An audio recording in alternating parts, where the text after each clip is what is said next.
Agency. Hi, my name is Brianna Walter, and I'm going to start speaking about the piece that we talked about today. That was by Vivaldi.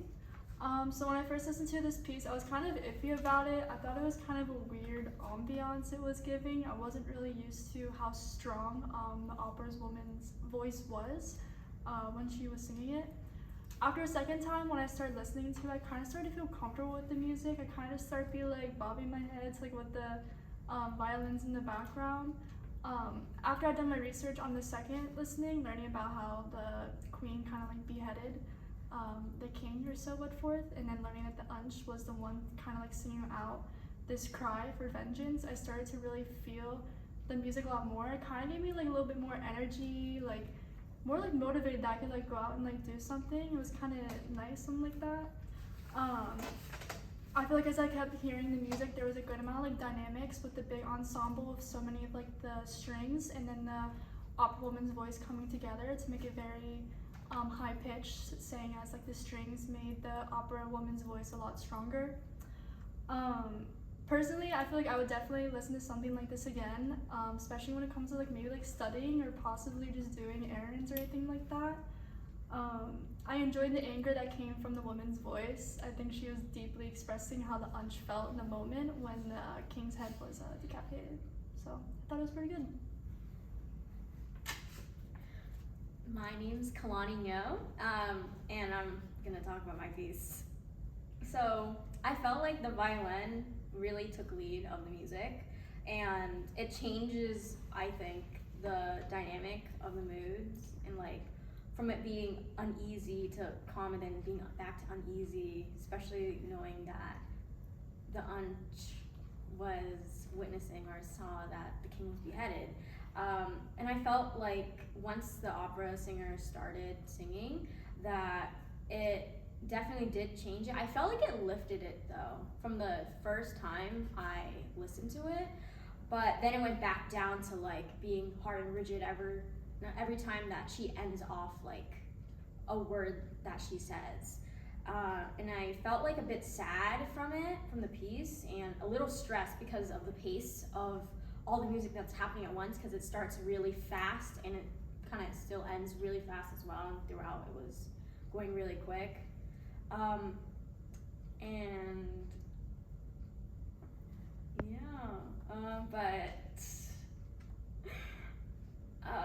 yeah, I'm just gonna stop there.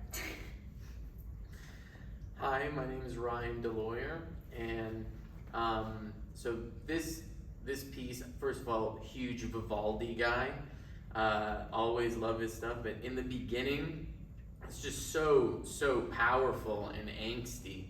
A lot of like power in the bowing with the stringed instruments, and when that opera singer comes in, or the classical singer comes in, that falsetto vibrato just cuts through that warm, what I found to be a very warm, gritty, strong color that this piece has. And then at around 49 seconds, the bows and the vocals do this kind of rhythmic matching that I think incites a sense of coming together, angst, very ascending kind of feel. And all in all, listening to this at first, that was the first time I'd ever heard this piece. It sounds like I've listened to Vivaldi before, it sounds like him with these downward spiraling arpeggios and really powerful, cool, fast-paced music, and for classical music, Baroque music, whatever you want to call it. But I really like this piece a lot. I think it has a lot of vengeance, angst, and power behind it. So that was kind of my idea on this. So, thanks. Hi, my name is Jaden Grable, and I feel like this piece at first, when I first heard it, it was more of like bombarding me with all this loud, crazy music at first without a build-up, and it just made me feel like, why is she so angry? Like, what is going on? Like, what's her story, kind of thing. And it also made me feel like when she started singing, she was just very very harsh in her voice and the way she was saying. After I did my research on it about how she was basically a murderer and out for, in a sense of revenge, it all kind of made sense in the way that she was singing and how she would go from high pitch to low pitch into very low lows and very high highs, I guess. And yeah. Okay, my name's Alicia Bailey, and when I first heard the piece, to me, it was really like kind of like overwhelming because I didn't really know what was going on. And to me, I also feel like the lady was like very angry and kind of like she was like shouting at the screen, basically. And then when I did my research on the piece, it kind of made sense that it was about like vengeance and it all. And to me, like before researching it, I thought it was associated with like a battle or some sort. So then that part connected to me. And then I also feel like the rhythm of the piece was like very like intense and rapid because like the piece to me didn't get quiet till like the ending when she was like wrapping it up. And then I felt like the notes for the most part they stayed very high. And then I also felt like, to me, I felt like the theme was in the beginning once the lady started singing, because I feel like even though she was singing different notes, it was all like still that like intense, like hardcore, like high notes. And then also I felt like the timbre of the piece was also like a brassy type of timbre because everything was also just like so like hardcore to me the whole time. And yeah. Hi, my name is Emma Vascones, and the beginning I feel like started very intense and kept speeding up, and I felt like it came off aggressive at times. And as I like heard it for the second time, it like I understood more because I researched about like what happened, and you could tell that she wanted revenge, and that like from the opera singer you could hear like the anger from her, and it was very like emotional. And I felt like the pitch at times like got higher, and you could feel the vibrations from the instruments more. And the music was very fast paced throughout most of it, and I feel like it kept like everyone engaged, or at least me. And as I kept on, like I just felt like this piece is very emotional and it like gets you to like really think about it. Hi, I'm Claire Timney. I felt like throughout listening to it the first time, I got very nervous and tense with like just my emotions, but I feel like after learning the second time of what the story is with the beheading, I felt like the lady had a lot of control in her voice with meaning with like the horror that she's trying to depict. And first I felt like it was initially very fast, but I didn't, like the rhythm and everything was very fast and I didn't really get it. But as like learning more about the story, I felt like it flowed well together, and I felt like throughout it all, it was very dark and rough with the color of it. Alright, hello, my name is Lucia Zagami. I really did enjoy this piece, and I'm kind of surprised because it's not something I would typically listen to. From the first second to the like 19 seconds, like it was just the kind of like the intro to the song, and it like caught my attention right away. But then I noticed that once the opera singing started, the music lowered in the background just so that you can hear her like anger in her voice. And like I personally obviously could not understand what she was saying, by just hearing how like she sang, you knew she was like mad and angry, and I really enjoyed that. And I like how they made like it all come together by making her like more powerful and louder. But then every time she'd stop singing, the music would just start getting higher again, and I don't know, I just really liked that, and I feel like it really did make it come together with how angry she was. And it like obviously goes back to research with what it was saying about how she was a murderer, so it makes sense. And yeah, that's how I feel.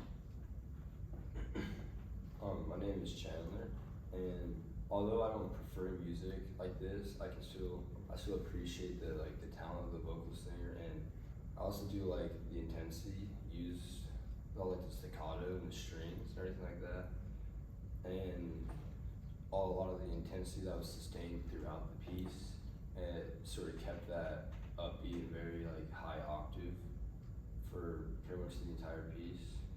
And I feel like as for the color of the piece, it was very ambient, but also like very brassy and bright the entire time pretty much. And then after listening to it with the backstory, it gave me more. I kind of liked it a lot more. I rocked with it more, and then could understand like the emotion behind it a lot more, and it made me appreciate it a little bit more.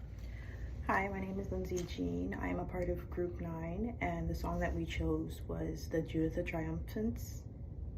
And of course, I'm just saying my intake on the song. So of course, when I first listened to the song, it was very super intense in the beginning. It was very strong.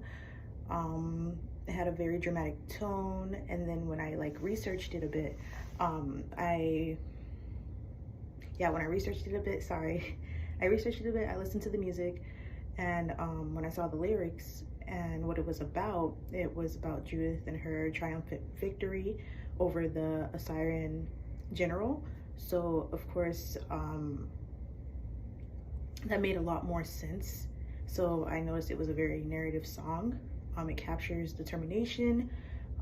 The way I noticed it, like by listening to the music, was the amount of violins, and I feel like the violins was the most empowering instrument in the song. That's all I really heard, which made me feel like it was a very intense song. So of course, I noticed her voice also flows with the music. So when the pitch went higher, so did she. When her pitch went higher, so did the song. So of course, the color of the song was very, very vibrant, very powerful. It gave me like a sense of victory and power. And that's pretty much it. That's all my intake is on the song. Yeah, I like that. So what are some of your guys' thoughts? I heard you say about the brassy.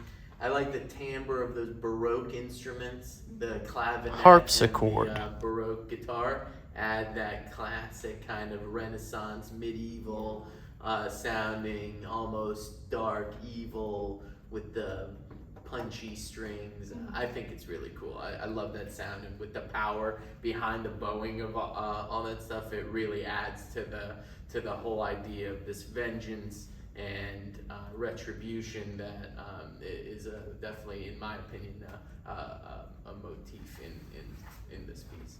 I agree. I feel like it added a lot to like the narration of the story itself. Like it kind of like added on to like just like how like just intense the story is of like beheading somebody. Yeah, I wanted to add, I guess I didn't say it before, but like the way she story tells it, cause if you look at the lyrics, like she really expresses like the anger that the Unch feels, like while he sees that like he has been beheaded.